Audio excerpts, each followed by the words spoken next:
Okay, welcome back to the Are You Strong show. I have a great guest on the show tonight, former college soccer player, Springfield College, who went on to be a head and or assistant and head trainer, but got his doctorate in athletic training at Indiana State. Brian Betz. Brian, welcome to the show. Thanks for having me, Jeff. I appreciate it. I'm excited to have you on, and I'm even more excited about how I met you. Before I ask you to talk about yourself for a second, everybody who's listening, I was fortunate enough to meet Brian through a family friend who just happened to be your neighbor growing up,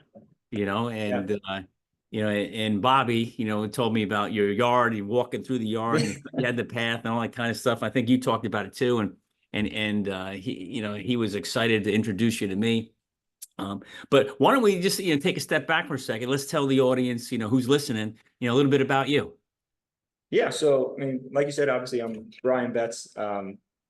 Really, my athletic background is I grew up kind of playing soccer since I was 4 through high school into college, and kind of knew I didn't want to get away from the game. I kind of just loved the sport. So when I was in college, I decided to study athletic training, which is sports medicine, and then went on ultimately to go ahead and pursue my doctorate in that. And not wanting to get away from the sport, I transitioned into working with a couple of different professional soccer organizations in the United States through the MLS, and worked in the academy system, then the second team level, the MLS, what is now MLS Next Pro, and then ultimately now in the first team MLS. And so that's kind of been my athletic route that I've taken, through my childhood up through today, really. Yeah. So what was that progression like, going from one league to the next? And I would imagine each league that you grow, the talent's better. Oh yeah. But how does that work from an athletic training standpoint for the amount of resources you have as a trainer, growing from one league to the next to the next? Does it improve? Do you get more resources? Do you get more help? How does that work? Yeah, it's actually quite funny. So it's all, and like anything, resources is really based off of funding, right? So Right. The academy level, you're servicing a lot more players, right? It's the whole academy. So, where I worked, it was at 135.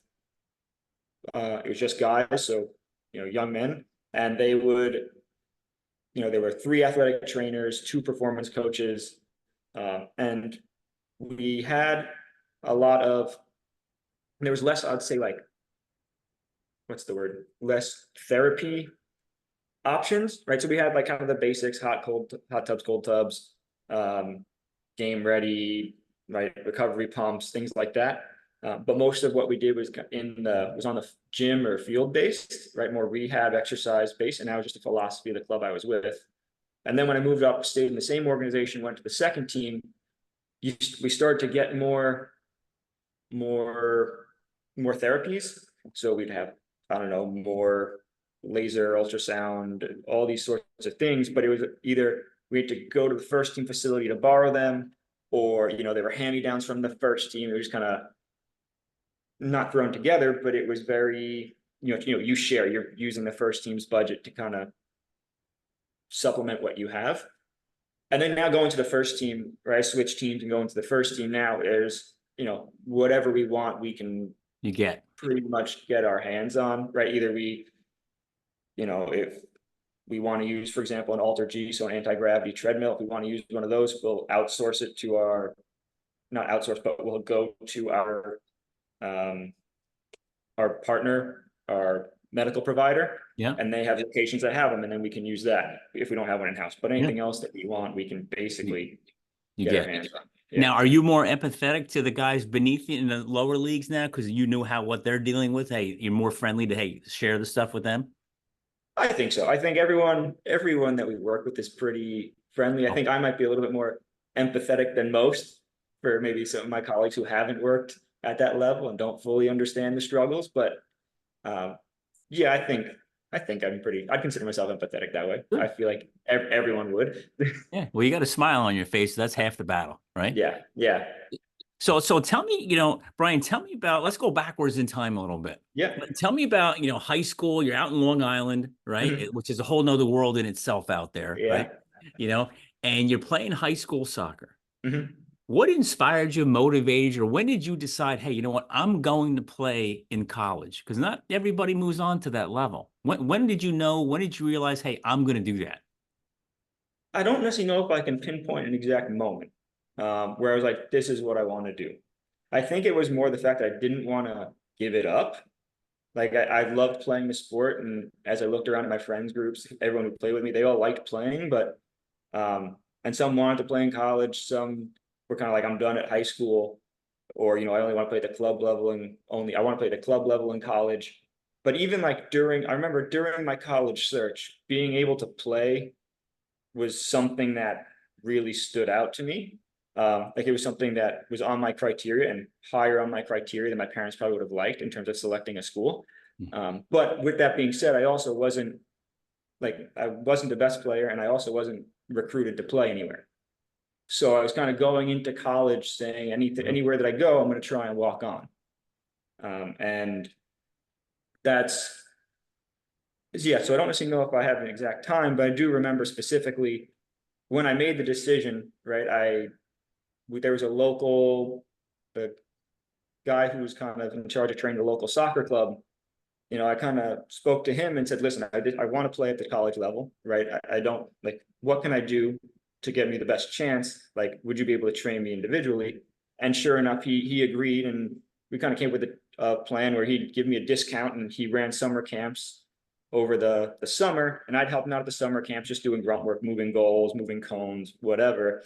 Right. And then he would give me a discount, and he'd train me individually, right? So that I can make that happen. And I think that was very helpful in terms of both developing the skills, but also kind of having a goal in front of, like mentally kind of saying, having a goal in front of me and kind of doing whatever it takes or whatever was in my power to reach that goal. Right. And I think I learned that during that time frame of, whatever needs to be done, right? That's in my control. I exhaust all options type of a thing. Cool. So you go from high school to Springfield. Yeah. Talk about that transition when you showed up there. You're thinking, okay, it's college soccer. What was eye opening for you when you hit the campus? It's get on the field. What was the big wow? Yeah, well, I think my story is a little different than that, just because when I got to Springfield, like I said, I wasn't recruited. So when I got to Springfield in the fall, when soccer season is, there was no field. Like I wasn't playing, I wasn't on the team. They hosted tryouts, so I went out for a day and tried out. But I mean, at college, most of the time the spots are filled. Um, and so being an athletic training student, I we had to do rotations kind of going around. Um, so you'd go in, you'd have to do, I don't know, 20, 30 hours of observation. And so I was going around, and I had done a few of the summer camps that they hosted for recruiting purposes. So I was familiar with the coach and some of the staff and the athletic trainer. And so when I went and did kind of one day I went with the soccer athletic trainers, the men's soccer athletic trainers, and it just kind of, I don't remember quite how it happened, but the coach kind of said, hey, would you like to be a manager for the rest of the season? And I said, sure, like as long as it doesn't interrupt my studies, absolutely. So long story short, I did that. When the end of the season came, I told them, listen, I don't think I can do the manager thing and athletic training together. But if I can, like, if there's an opportunity for me to play, then absolutely. And then, so then I kind of use the off season, right? The winter and the spring as time is like my tryout. And at that point, I think it was the idea of, day after day, month after month, you can kind of see the dream of playing college soccer getting closer and closer and seeing that progress. And then once I got on the field and was around the team, we had a fantastic coach in Coach Siebert. I just can't speak more highly of him, but he did a really good job of creating this team culture where everyone gets along, everyone's fighting for a common goal, and we all have individual goals of getting more playing time. But he did a great job of creating this environment that was all about growth, and that was way more important to us than than winning. The winning would come, but if we continued to grow, that was really the goal. So that's something that stuck with me for a long time and still something I think about. But that's yeah, there wasn't like a on-field moment where it was like, where I show up and all of a sudden I'm in it. It was kind of like you have to break into this, right? Like you have to earn your way onto the team. And I was very fortunate that the luck worked out in my favor in a few respects, but ultimately it was yeah, it was almost like, because I was at training, it was like the carrots being dangled in front of me every day, right? And I don't think I knew it then, but that when I became the manager, because it was right in front of me, and I kind of got exposed to the team and the culture and the environment, that motivated me and drew me closer to wanting to play. Yeah, the carrot was hanging in front of you, like you said. Yeah, exactly. So your journey, Brian, to get there was a lot longer than the traditional college athlete who shows up or they recruited, to, hey, you're on the team, you just show up and get ready. You had to show up and prove yourself, and earn it twice as much as the typical college athlete. Yeah, I don't necessarily know if I would say it was longer, if I had to prove myself more. I actually think it might be shorter, only because the typical athlete, right, college athlete has to they go through the recruiting process, which starts, I don't know what it is now, but when I was playing, end of your sophomore year of high school, and that recruiting process goes basically through your first season of college, right? Because, if you don't perform, you get cut at the end of that season, right? Especially if we played D3, but if you're D1, now there's money on the line, right? Coach has to allocate money to different players. So my process took basically from I don't know, the time I started college, maybe a few months before or a year before as I was preparing, and it took the same amount of time. So, and maybe into, beginning of my sophomore year. So I don't necessarily know if I had to try harder. I just think my timeline was different. But I do think I had to, some players maybe who are more skilled, right? Every team wants them, right? They don't necessarily have to work as hard, or they're not as concerned about putting forth the effort on the front end. It's not everyone, but some. Yeah. Or I had the complete opposite where, I was kind of the runt of the litter and kind of had to prove myself. So it was just a different dynamic based on where, my skill level and where I was. So what was it like putting that uniform on for the first time? It was awesome. It was actually really cool because growing up, I always wore the number 14. Okay. And so when I was, doing the camps and all that, before I was on the team, there was another player who was wearing the number 14. And then my sophomore year, when I finally got his roster spot, he decided to change his number.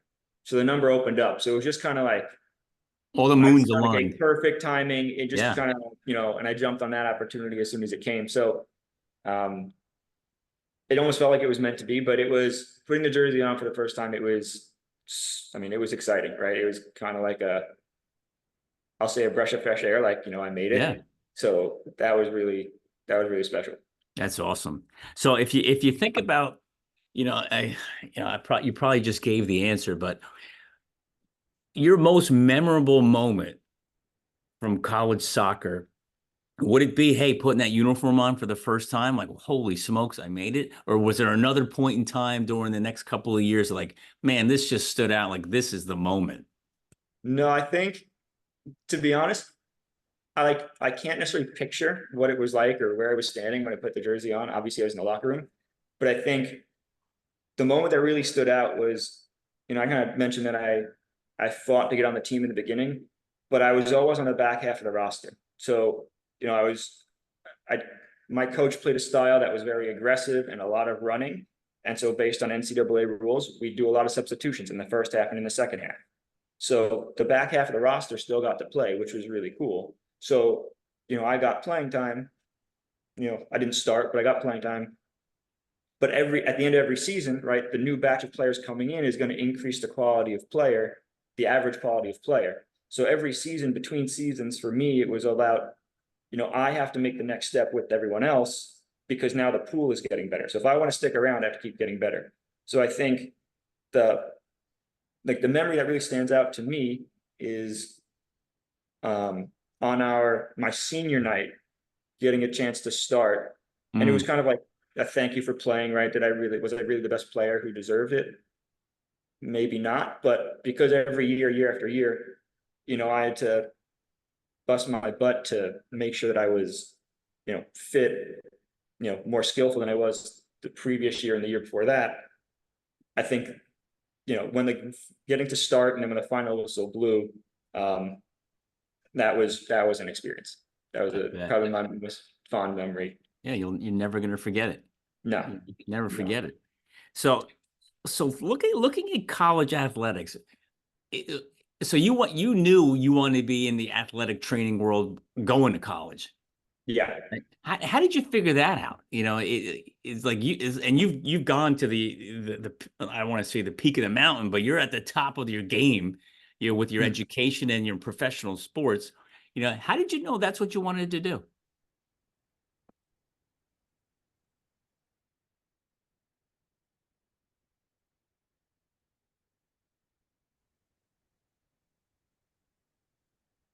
Sorry, are you still there? You cut out on me a little bit. Oh, did you hear the question?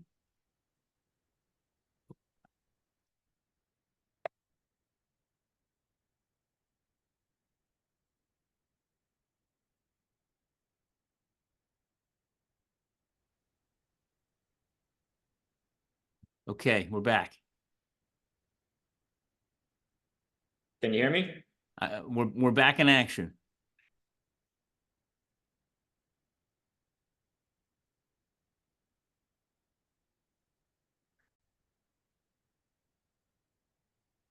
Yeah, so for me, when I knew that I wanted to be an athletic trainer, it's kind of process of elimination, right? When I was going through the application process, my parents asked me, what kind of field do you want to study? And it was very much, I didn't want to work in an office. That seemed very boring to me.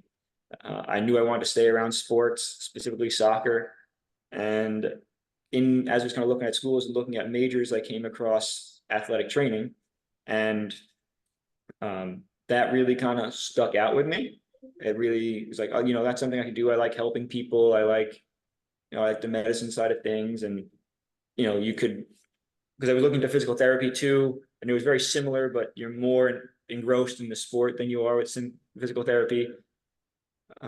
So I think that kind of drew me that route. And then as I kind of got more into athletic training, for me and professionally, there's not unique. In athletic training, you're kind of a jack of all trades, where the base foundation education level is, you learn different modalities, you learn emergency care, you learn anatomy, physiology, right? Rehab, things like that. And there's a unique opportunity in athletic training where you have all the requirements to sit and get your strength conditioning certification. And for me, I always liked the performance side of the, as well. So athletic training gave me a unique, and I didn't discover this till after I graduated college, really, or while I was playing college soccer and spent time in the weight room, that I had this really unique opportunity to blend athletic training, strength conditioning, performance. And so now, where I currently work, my role is an athletic trainer, but it's more on the performance side. Like I blend, from the athletic trainers who work primarily on the table into, the strength coaches, the rehab coaches. And so it's a really unique situation. Yeah. So how much studying goes into becoming a doctorate in athletic training? It's got to be a ton. Not too much. I don't think. Not more than if you did a doctorate of physical therapy. So to clarify, I have my DAT, my doctorate in athletic training, as opposed to a PhD in athletic training. So a PhD, just for clarification purposes, is more research based. So you have to do, I don't know, X amount of research and defend a thesis, and right, there's that process. Where a DAT is more similar to a doctorate of physical therapy, where it's more clinically applicable. More hands-on type. Yeah, exactly. And so for me, the DAT, when I graduated college, was relatively new. So when I started, it was Indiana State had it was Indiana State's second DAT cohort. And there were no think there was maybe one other program that offered a DAT at the time across the country. So it was very, very new. It's still very, very new. But it really, I went straight from undergrad into my doctorate and skipped a master's entirely because the field was so new. So I kind of timing worked out well for me as opposed to having to do an additional 2 years and then another Yeah. 2 years. So, I did my 4 years of undergrad and then 2 years, 6 semesters of graduate's work. And then, I met the requirements and Here yeah, you are. so here I am. Here you are. So how does, if you go back to your college athletic world, Yeah. um, I can't even, a former college athlete myself, I know it adds so much to your life, Mhm. right? And from where you're sitting in and from where you played and the experience you had, how did that contribute to your personal growth and development to where you're at today? Oh, I think specifically in college, I think I would not be the person I am today in a positive way without that college experience. I I was super lucky in that I had like I said, a fantastic coach, in Stefan Siebert, and his background is in sports psychology. And so that made it absolutely, I don't want to say easy. It was definitely not easy, but I had a guide, right? So if I knew I wanted to do something, I had a guide and he was great in cultivating the player first and not, or sorry, cultivating the person first and the player. So he taught us all sorts of life skills through the sport of soccer. Um, I think having, I also think, as I spoke about earlier, being kind of the runt of the litter, quote unquote, it, there was no, I don't say there was no room for errors, but I didn't have, I don't want to say I didn't have enough, as much leeway either, but there was, I had to hold, I don't know how to phrase it properly, but there was it wouldn't take much for me to get kicked off the team. Or, if I slacked somewhere, if I didn't put in the efforts, on the off season, right? Like that was kind of it for me.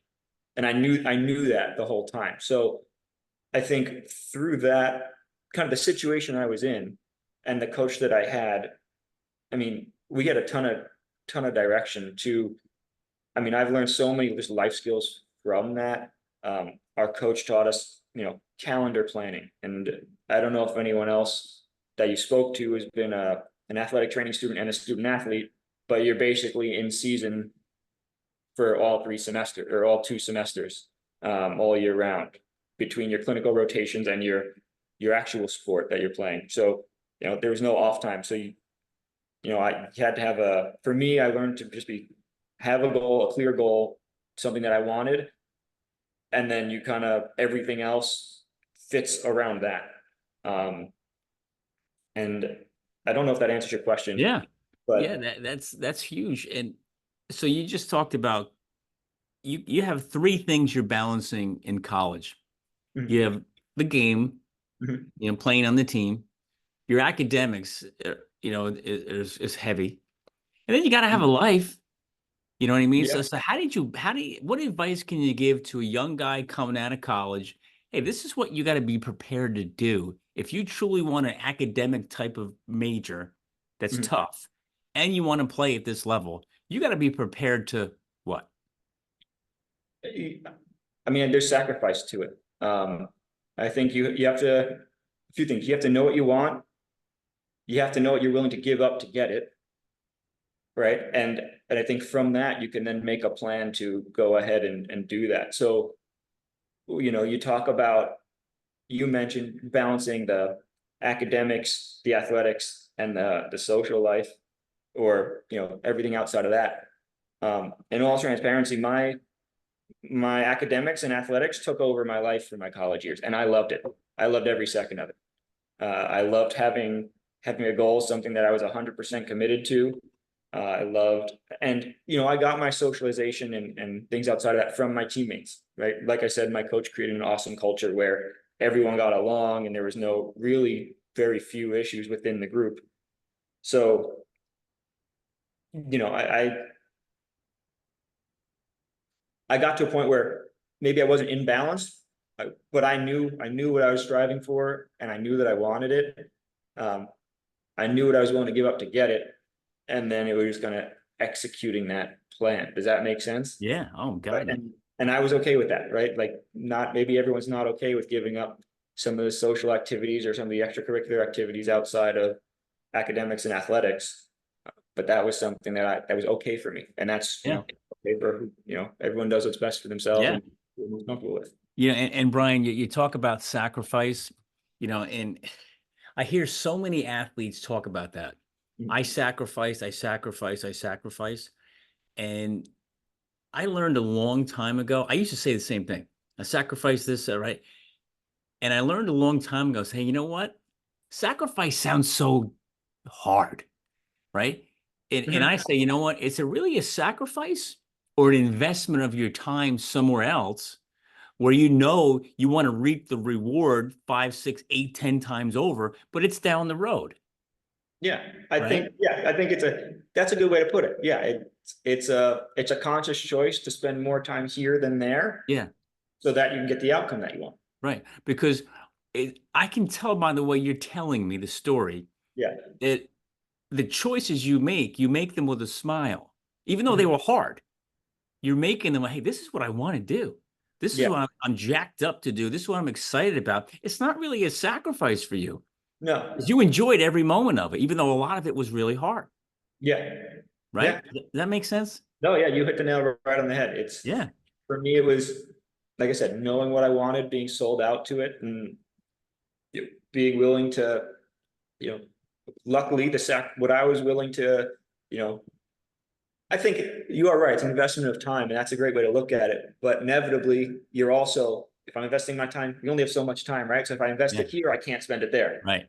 Right. So, it is an investment, I agree, but there's inevitably also a Oh, yeah. trade-off there, right? You're So, giving something up.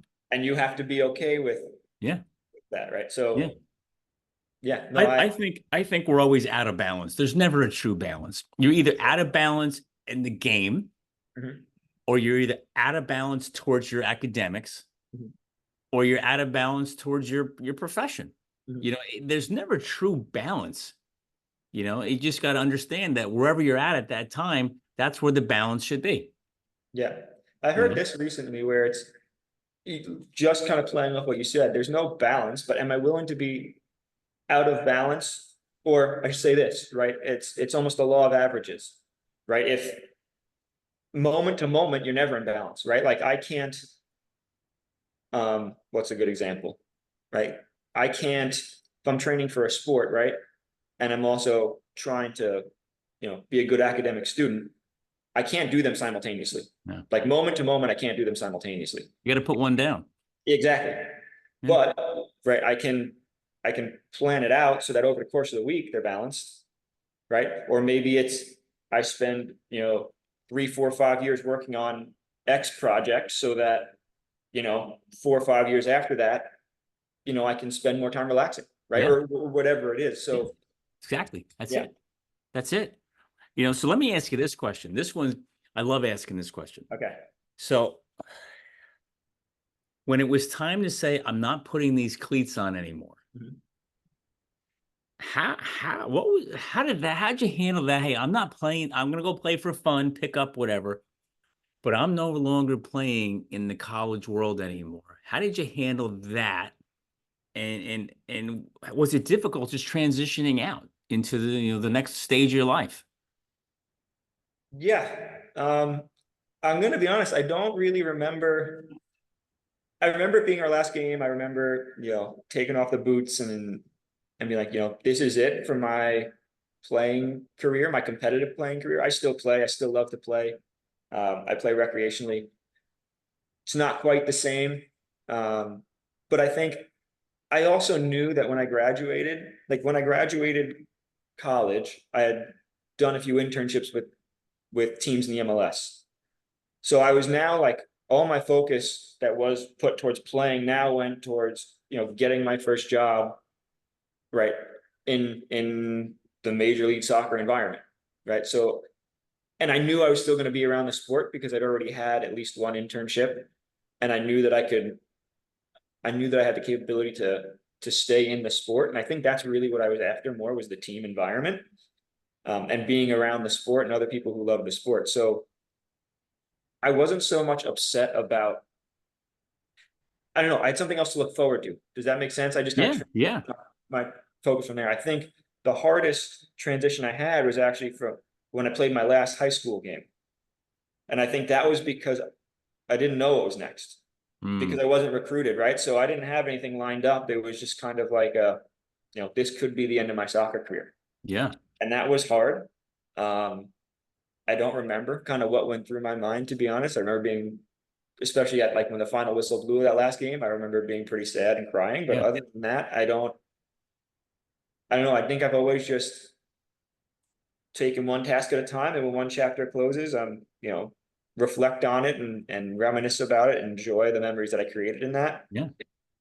And it's a little sad, and then I just turn my attention to whatever's next, like whatever I want to focus on next. That's kind of where it goes. At least that's what it was like for me. Why do they call cleats boots? It's a British thing. I don't know. I know. It's kind of a cultural thing. Yeah, every soccer guy I ever talked to boots. I'm like, how did boots come into that? You know, Yeah, they're, boots, they're not boots; pitch. they're cleats. You know. So what advice can you give the current college guys now who, you know, they're going into let's say they're going into their senior year, Mhm. okay? Because it's coming up. They're all reporting to camp in the next couple of weeks, right? Yeah. You know, it's their last year, but they're going to be transitioning out of it in a couple of months. Mhm. What advice can you give them on how to handle that transition out? I mean, I'm not a sports psychologist, right? So anything that recommendation that I would make is just based on my experience. But I think for me, what's worked for me is, like I said before, the season's starting, right? First off, enjoy it, right? Enjoy what you have left of your career. Focus on the good times, make the most of it. Things aren't going to go your way, and move on as quickly as you can so you can enjoy the moment. But with that being said, start to put ideas in your head of, what do I want to do when this is over? Like, what's next? And gradually start to work towards that, right? For most, it might be, getting a job, or maybe it's playing at the next level, right? So, and with either of those, right, find the field that you want to work into and talk to people who have done it and figure out what they've done, what they did when they were in your position. You know, Brian, what you just said is so important. It's focus on what's next. Think about what's next. I can't tell you how many young college athletes I talk to. I'll wait till after my last season. So I'll worry about it later. I'll look into something later. I'm not really. It's always later, Mhm. you know. And for you, you focus on later now, Mhm.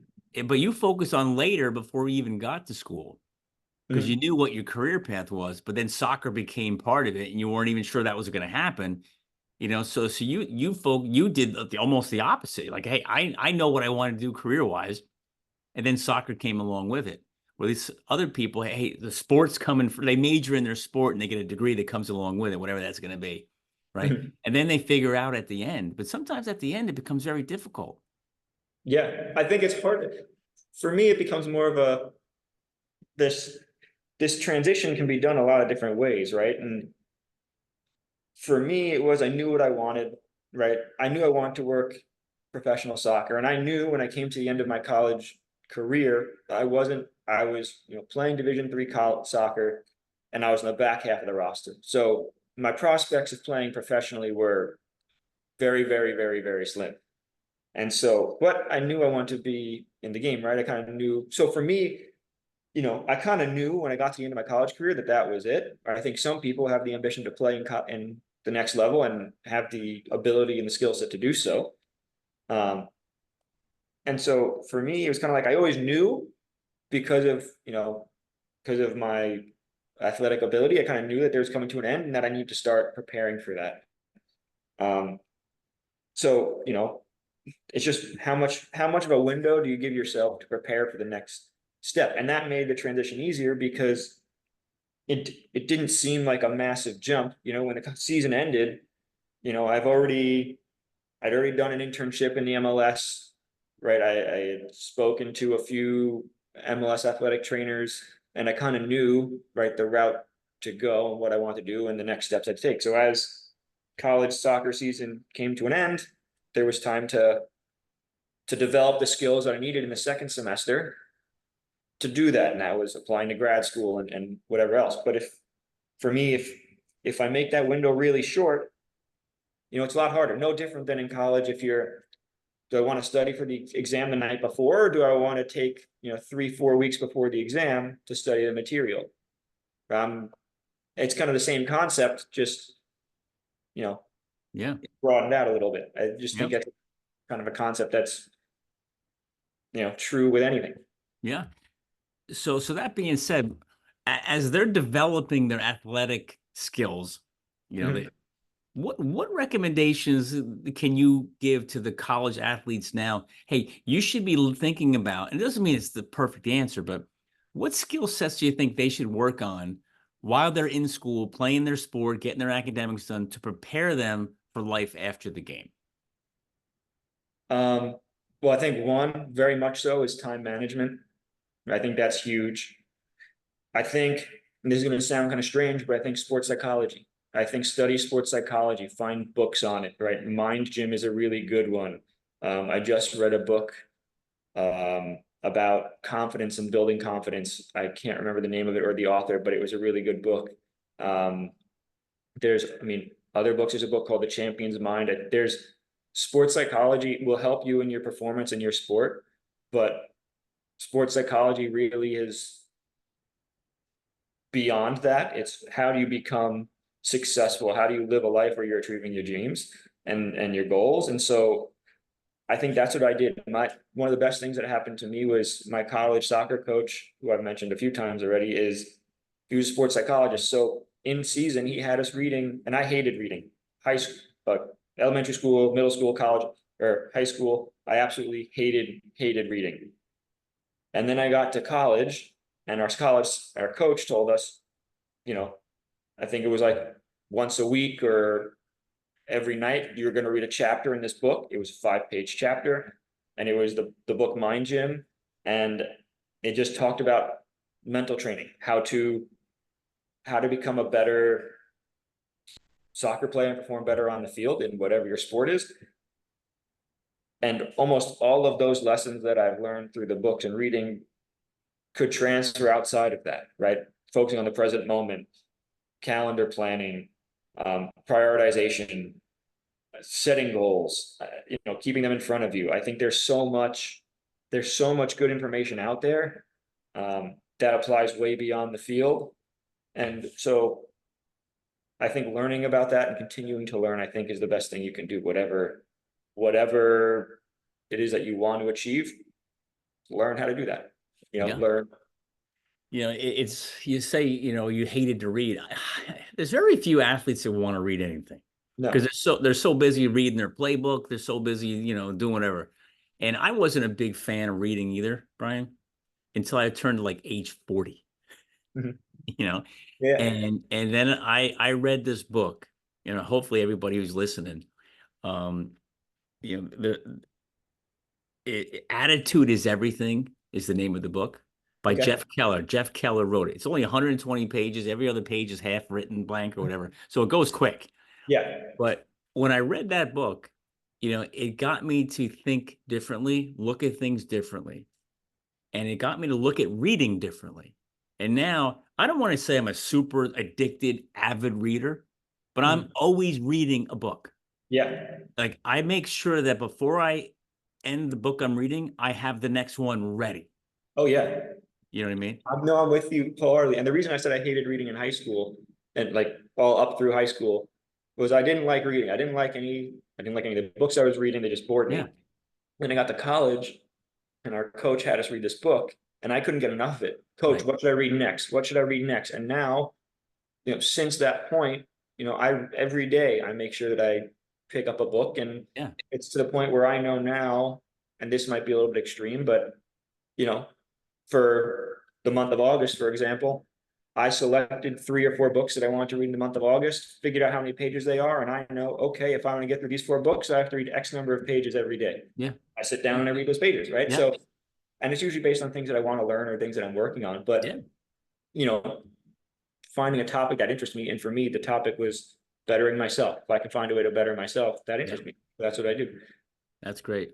I could probably share a bunch of books with you I'm that always looking for recommendations. So if you got, I've read. I have to guess if I look at my library at home, it's not like I've got thousands of books, but I would guess if I think of the shelves in my office at home, I have probably read, a couple hundred books, okay. but in 20 years. Yes. You know what I mean? So it's not like, hey, you divide it up by the days and the weeks and that, it's like, well, it's not that much. No. But it's like I try to, leaders are readers, Yeah. Absolutely. and I try to inspire other people to read just 10 pages a day. Hey, just set a goal, 10 pages a day. 10 pages, 15 minutes. The library is a fantastic thing. Yeah. When I was in college, in grad school, and I didn't necessarily have the money for books, I was at the library so consistently. Yeah. Reading a book, picking it up again, maybe the next year, rereading it. So, I think you can learn anything from reading, right? Yeah. So learning how to read. And now, with YouTube, you have to, or online, there's so many resources. You got to be critical thinking about, what the information is that you're getting. Yeah. But, there's so much information out there. And I think to answer your previous question about, what are skills that people who are kind of moving on from the college athletics realm learn, right? Just love the process of learning. I think that's the biggest thing, because you can go anywhere with that. Love the process of learning. That's great. Thank you. You should coin that. Okay. I'm just writing that down. That's when I'm looking down here, I'm writing stuff down. How about injuries, Brian? Did you deal with any injuries in your career?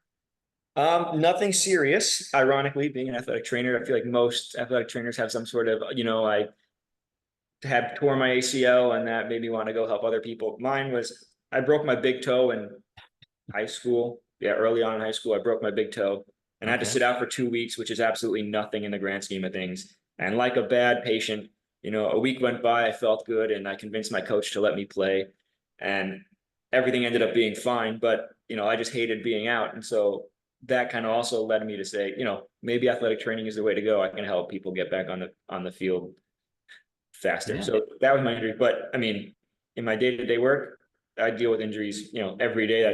That's how I make my money. So yeah. So that being said, you've never had a personal physical injury. nothing You, crazy. you help professional athletes get back on the field. Yeah. So can you talk about, don't give any names or anything like that, but what are like some of the toughest things you've seen? How did you help these guys get back on their feet? But the other part is how were you able to help them on the mental side deal with, hey, this could be a long road to go here. It's just like you said, reading the books 10 pages a day. Getting physically back in shape after a very serious injury, that's mind-bending and very time-consuming. How do you help these guys deal with that? Yeah, it's not easy. And it's not easy for a lot of reasons. I think from the physical side of things, I think it's, based on the injury, it's you know what to do and the progressions to make. And I think from the mental side, a lot of it is setting expectations. And it's their rehab. It's the individual player's rehab, right? So I like to give them some autonomy when I can. Gets more buy-in. And sometimes I'll say, listen, you're the expert. I want to do what's going to be best, and you make that decision. And that's okay too. That works. But I think that it's setting expectations. For example, with when someone gets injured, the first thing that they want to know is, how long am I out? Yep. Well, I can tell you that typically this injury is, let's make it up, 4 to 6 weeks, right? You might be on the 4-week side, you might be on the 6-week side, or you might be at 8 weeks, right? But that's the typical time frame. But if I say 4 to 6 weeks, everyone's saying, I'm getting back in 4. Right. Right. So it's setting the proper expectation of, this is what it is. this is what it typically is. You may or may not fall in that range. We're going to try and get you back as quickly and as safely as possible. For like a longer term injury, something that's maybe post-surgical, it could be out for, 3-4+ months, 9 months if we're talking ACL, or 6 months for an Achilles. There becomes a point in time where, first you have your surgery, and then you're kind of doing a very like acute care, ice, things like that, right? Range of motion. And it's super boring, in my opinion. And then you go into a next phase where you're starting to do some stuff in the gym, but you're not back out in the field yet. And I think at that point, when you're at about 2 or 3 months, it becomes very challenging for the athlete, because they've been at this for 2 or 3 months every day in the gym. They're giving it all their effort, right? They're in every day, and there's no light at the end of the tunnel yet. Yeah. So that becomes challenging. And to be honest, I like, you can say that on the front end, like, listen, we're going to come to a point at about 2 or 3 months into this where mentally it's going to be very challenging. But I don't necessarily know if that does it. It kind of mentally prepares them a little bit, but I think it's kind of inevitable. People are going to go through that, and having, I think the biggest thing for someone going through that is having a support system. I try and make the rehab as fun as I can, so it's not like, absolutely dreadful. And to do that, it's like playing games, doing something that they're capable of doing, that's not putting them at risk, but making it competitive or a game, because most athletes like to compete. Yeah. Or changing the environment that we're in. Maybe we go to the pool for part of their rehab, or maybe we just do a workout outside as opposed to in the gym, right? So just changing little things to make it a little bit more different, novel. I've had a few other ideas in terms of going back to reading, that I haven't really implemented yet, but maybe it's providing a book or something to them to kind of help them, that might help them from the mental side, right? I think that's more making sure that someone's open to it, but it's something else that I've toyed with the idea of a little bit. But I think really the biggest thing from the athlete side is having a support system, especially at the professional level. You have a lot of people talking to you, the coaches, your agent, your family and friends, and everyone, the fans, everyone wants you to get back faster, and when are you going to be back? And there's all this pressure from outside sources. And in the life of a professional soccer player specifically, I can't speak to other sports. You wake up in the morning, you go to training, you come home, you're done by 2 o'clock if you don't have any other responsibilities, and you have from 2 o'clock till the time you go to bed, and you're just at home, right? And now you're doing whatever you do, right? Maybe you have other interests and you do other things, but some guys, they just like to relax and recover, so they're ready for the next day. Well, that's a lot of times just sit with your thoughts, and that could not always be a great thing either. So I think there's a lot of elements that kind of come into it, but I try and make it fun. I make sure that the players know, like, listen, I'm here to support you, right? Sometimes they need space, sometimes they want they need an arm around their shoulder, but it's just knowing that I'm there for them. I'm not there necessarily for a paycheck, or I'm there because I want to support them, and I'm not there necessarily for the coaches. It's their best interest is why I'm there. And so making sure that they are aware of that, and on mine, it's a balancing act, because I am employed by the club, but I also make sure that they know that they have my support. And I think that's the biggest thing for them, is having that support system and knowing that we care about them. I think that's the biggest thing. Yeah. I got a crazy question to ask you around like what you just said is, everybody gets evaluated, right? Yeah. The players are evaluated on their skill sets and their results. In the corporate world, everyone's evaluated on stuff. How do they evaluate you based on like how well you rehab guys and get them back out on the field? Hey, X number of guys get hurt, X number of guys get back out there. Like, how does that work in your profession? Yeah, it's not super clear. And it's not super clear. And here's what I mean by that. It's not super clear because there's so many there's so many things that go into injury, Yeah, right. right? So I think it could be, someone could get injured because I've seen this in one scenario where someone was having neck pain where they weren't able to participate because of stress that they were having from things going on at home. Right. So completely unrelated, has nothing to do with us. Yeah. Right. But that's where kind of, that could very well influence injury. So, and then, maybe there's something where a player's returning from injury and that they're a starter and coach is really pressing to get him back early. Well, when, if when you think of it from a business perspective, a player is injured and the time that they're out, that investment, which however much they're being paid on a daily, weekly, monthly basis, and some of these guys are on some big salaries in the professional world, every day you could be losing thousands of dollars, right? There's pressures to get them back in and win. And so, you're constantly doing this risk reward assessment in our heads.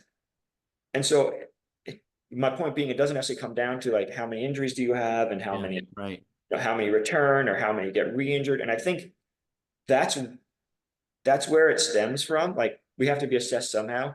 And I think if that is kind of outlandishly negative, then then we might be replaced. It is professional sports. People, next man up type of mentality. That's how it goes. But I think it's also based on how do you interact with the athletes? How professional are you? Kind of like all sorts of things you would be assessed on in any other profession. How professional are you? How well do you cooperate with others? Technically, how good are you at the tasks that you've been given? So I think it's not so clear cut because KPI is a lot harder because everything is so multifactorial, but using everything and putting everything together so that it's so to get a general picture, and that's just an assessment by your supervisor. Okay. Here's a crazy question. Yeah. So if I go back 40 years ago when I was patrolling the fields of the football field, right? Yeah. Very physical sport.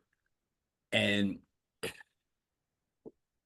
I just know going in the locker room, I had all kinds of injuries myself. And some of them, you knew you had them, but you didn't want to say anything because the fear of, hey, you're not playing anymore, or you might, and the guy behind you is just as good as you, just not better.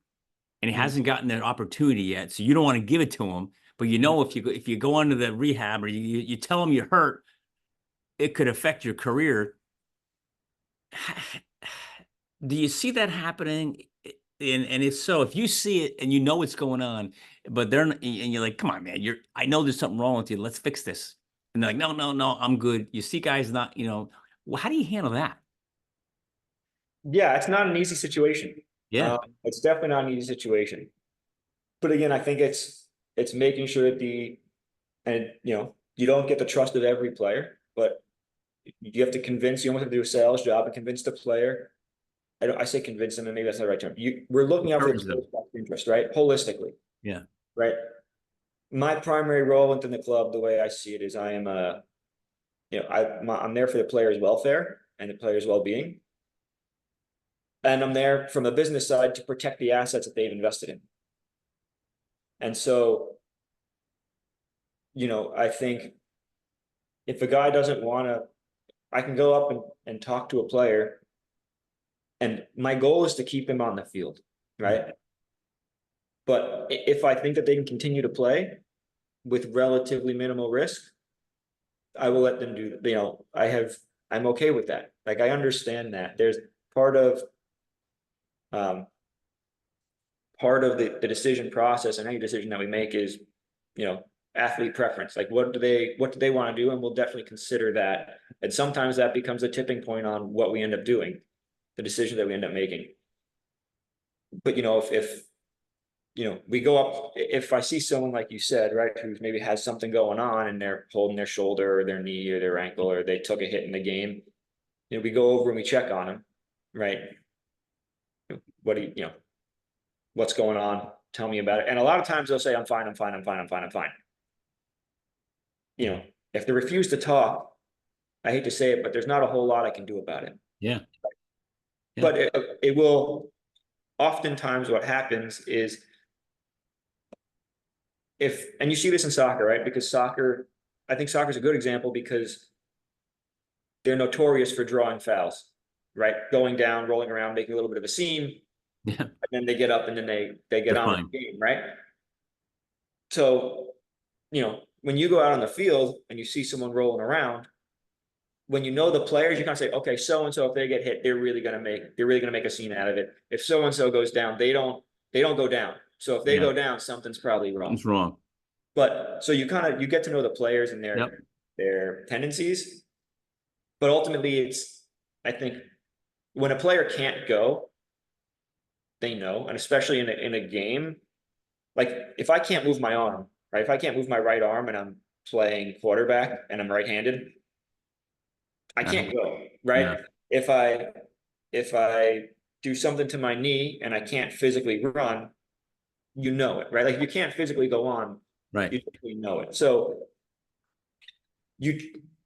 we try and do this balancing act of helping the player continue to play, but also knowing when it's, too much or when the risk is too high. Yeah. There's not a perfect formula, but you kind of gauge it from knowing the player's experience. Yeah. If a player can't go, they typically know. And like I said, if they can't raise their right arm and they need it for their sport, I can simply ask someone that if you can't raise your right arm above your head or above your shoulder, how are you going to do the task that you're assigned to do? Right. And So you become the chief physical officer of the team. no, I wouldn't say that. We have a whole department. We have a whole department assigned to performance and athletic performance. So I'm a small part of a larger team that is Okay. doing the same thing. Well, how about this question? I can only imagine how gratifying it's got to be, Brian, to take a guy who's really banged up Mhm. to seeing them back on the field and excelling. Like, talk about that for a second from your own personal view. I know it's about the team, about the player, but if there aren't guys like you coaching them physically along the way, because you Mhm. become their physical coach, their coach is their athletic game coach, but you become the physical coach. How gratifying is that to see these guys rehab, get through it, go through the pain, anguish, time, and misery, and boom, they're back out there and they're killing it. Yeah, that's the most rewarding part of the job, right? That's why you do it. That's, the heartwarming side of things to see someone, take the field again for the first time after they've been out for a while, or, score their first goal after being back from injury and now they have this confidence back. That's to know that you played a small part of it. They drove the process, right? I'd be lying if I said that, it was me. No, I laid out the roadmap and they were the engine. They did it, right? They put in the work, they put in the effort, and I just kind of was the GPS and said, this is the way that this is what we should do, and this is the route we should take. Yeah. But it's to know that you spent so much time with them.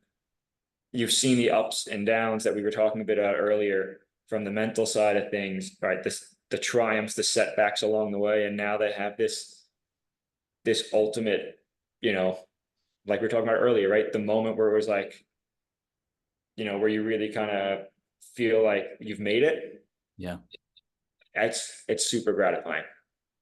I It's can't, super I can't gratifying. even, I I can only can't imagine. describe it, but it's super gratifying. Well, I can tell by the smile on your face that it's almost euphoric. It's like, wow, Yeah. it's all that hard work and for you, all the years of education and learning and prepping and doing everything, and you get this result of really improving and helping other people.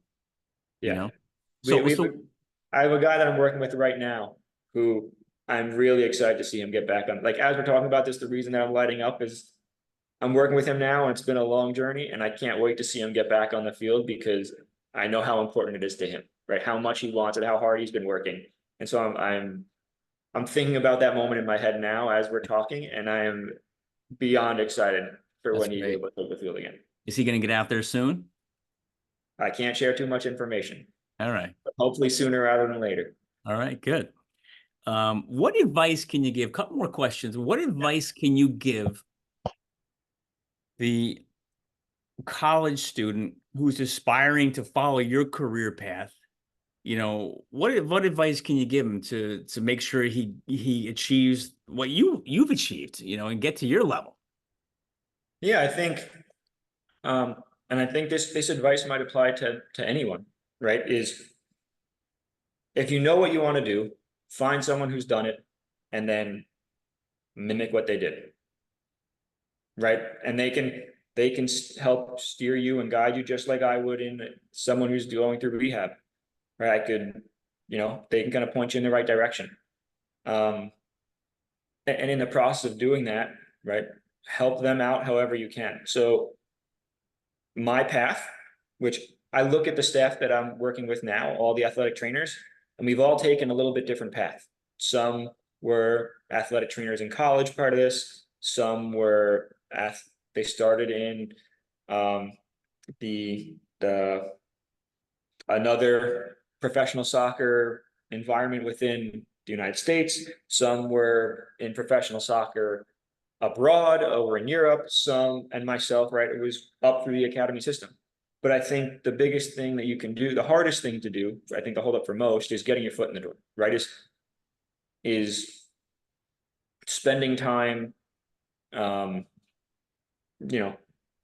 to know people in the field and doing two things. One, right, providing them value, making their life easier, right? Show them that, they're a person that they want to have around. I think that's the first thing. And the second part, which I lost my train of thought, is show them that you want it, and show them that you want to learn and grow and take as much away from the experience as you possibly can.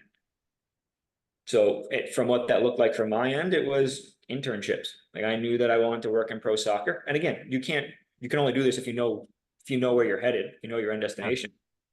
But I knew that I wanted to work in pro soccer. So some of my classmates who maybe were a little bit older, a year or two older than me in school, they did internships with MLS teams. So I asked them about it.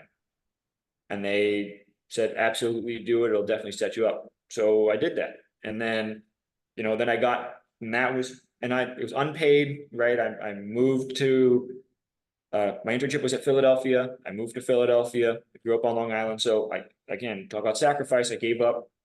I did that in the summer. So my summer at home with my friends didn't exist really, right? It was preparing myself for the next phase of life. And yeah, it just kind of like, I went and did that. So I think internships are huge because you're not taking anything away from the organization. You're providing free service and doing the best you can and learning as much as you can, but also giving them a reason to say, listen, we want you back, Yeah. And then ultimately what ended up happening was that I did that a couple times and they had a few positions open up, temporary positions over a summer that I filled in for. And ultimately when I was finishing up my DAT, they asked me to come back and they had a full-time position open. And so, and then just, continuing to learn and grow. So everyone's got a different path, but again, it comes down to knowing what you want, right? And then finding people who have done it and following their path and their trajectory. But I think the hardest thing, at least getting into professional sports, is getting a foot in the door. And I think that is, doing what you have to make that happen. And it's not easy. I mean, you just said so much right there, and I mean that in a good way, right? Yeah. I mean, provide value to others.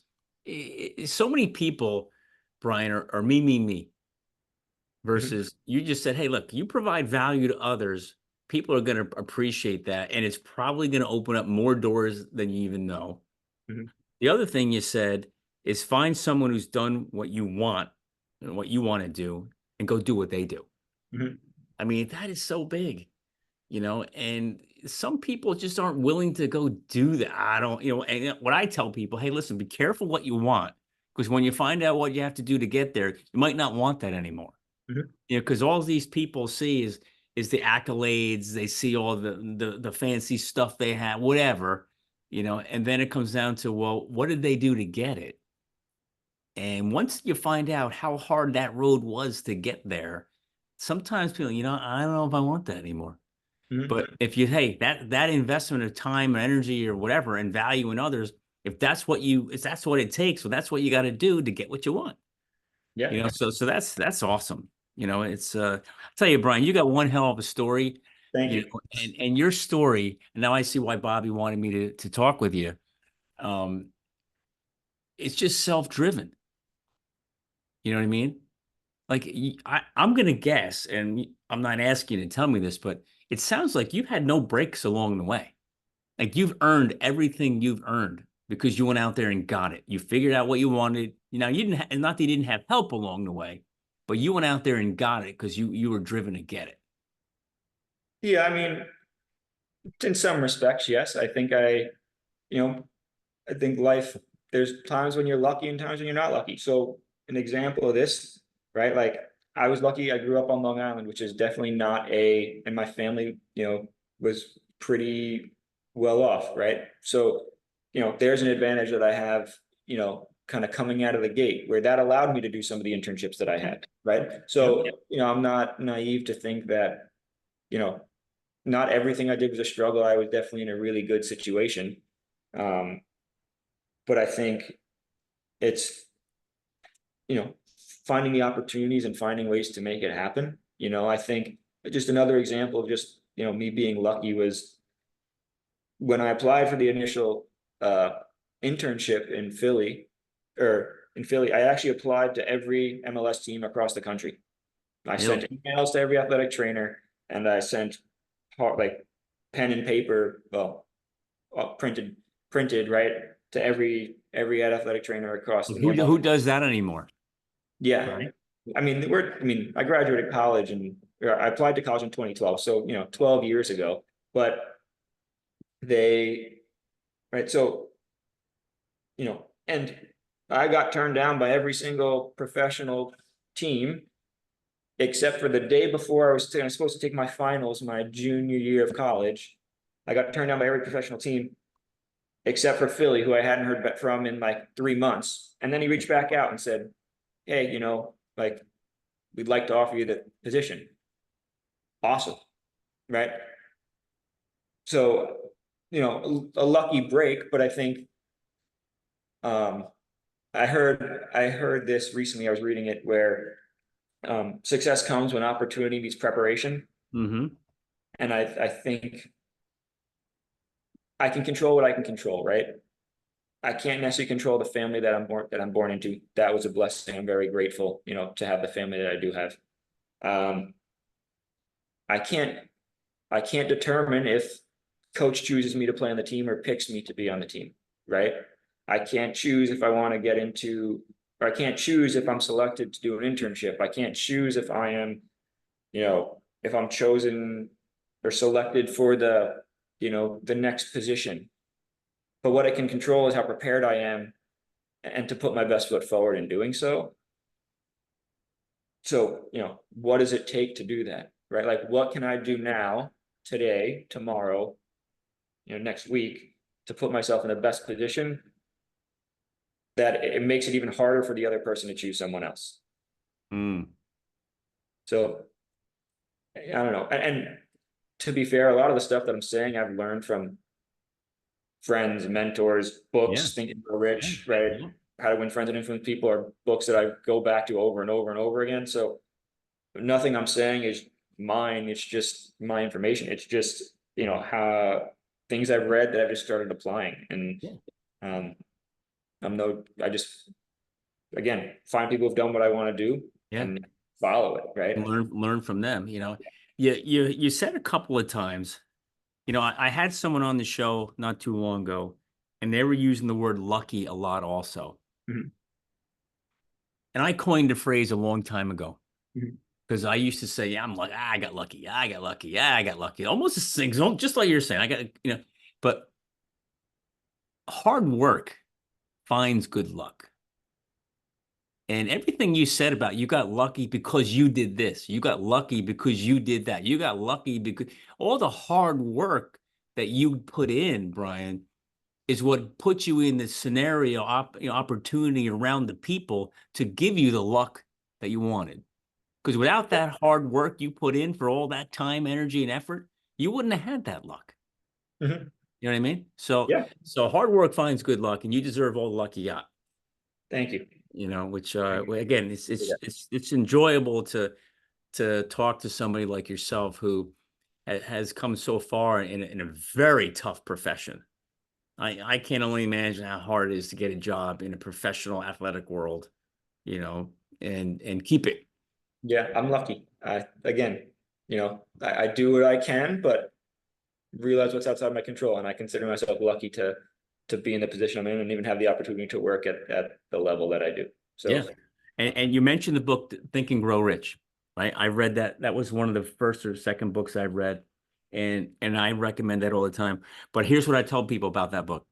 I'm like, if buy the book, but don't read the first chapter, read chapter 2 first. Chapter 2 is about desire. okay, And yeah, it talks about, remember, if you don't have the burning desire to desire. do what it Yeah, takes, then just don't do it. yeah, So I'm like, so if you read that chapter, and after reading that chapter, you don't want to go back and read the first and the rest of the book, then you don't want to do anything. yeah, Just go throw yeah, that book out. yeah. Actually, I've never realized that, but yeah, you're right. That is a good strategy. Yeah. And you have, it's obvious you got the desire to get things done. You say all the right things, control the controllable, put yourself in the best position, control how prepared you're. Oh my God. Yeah, I mean, you're just a world of knowledge and experience that you could just impact so many other people that want to come up into your profession. And God, the advice you can give is priceless. Thank you. I appreciate that. It's an enjoyable. So we're coming up on the end here. Yeah. Is there anything else, Brian, that I haven't brought up, haven't talked about that you think we should chat about before we end the show? I don't think necessarily anything comes to mind. I think everyone's journey is different, right? So everyone comes from a different background, everyone has a different struggle. This is just my story, right? And hopefully, someone who hears this, it can, you know, give them an idea, make some sort of impact and influence them. But um, you know, I think, yeah, I think what you're doing is awesome. I think that the amount of people you're going to reach, how you're trying to help people. I know that you told me before we kind of started recording that you're really expanding with and have all sorts of great shows coming on. Yeah. So I'm excited for you and everything that you're doing, but it's been a real pleasure and an honor to be on here, that you're willing to have me. And yeah, I really enjoyed it, and I appreciate you having me on, and I hope this continues to blow up and explode and keeps you really, really busy. Well, I hope so too. And it's my pleasure and my honor to have you on the show, Brian, because without people like you willing to tell your story and the impact you're making, this doesn't work. You know what I mean? So it's people like you that are just givers, and that's going to help this show blow up. And hopefully for those that are listening, they're going to listen, they're going to follow, they're going to share it, they're going to let everybody else know. But this has been great. And you know what? I wish you nothing but the best of luck, and keep on growing and keep on impacting other people. And let's get those guys out on the field quick. Yeah, absolutely. Anything I can do, if you need any more referrals or anything else I can do to help you out, don't hesitate to reach out. You got it, Brian. We'll see you soon. Have a good one.